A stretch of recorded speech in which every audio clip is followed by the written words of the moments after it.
Pensamiento del día lunes 2 de diciembre. Confiar en Dios.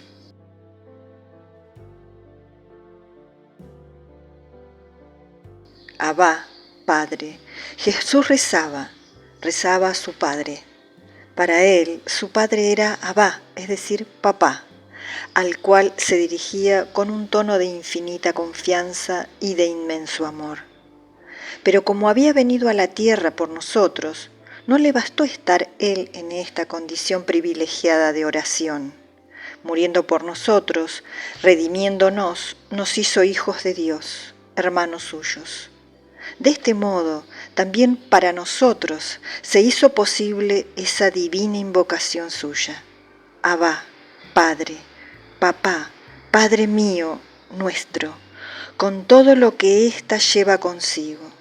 Certeza de su protección, seguridad, abandono ciego en su amor, consolaciones divinas, fuerza, ardor que nace en el corazón de quien está seguro de ser amado. Sí, el Padre nos ama, es nuestro papá. ¿Qué podemos temer? ¿Cómo no ver en el designio de amor que Él tiene sobre cada uno de nosotros y que se manifiesta día tras día, la más extraordinaria aventura a la que hemos sido llamados?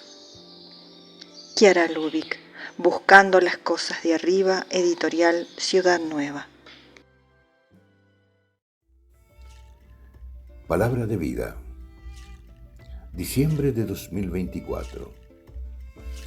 Nada es imposible para Dios. Del Evangelio de San Lucas, capítulo 1, versículo 37.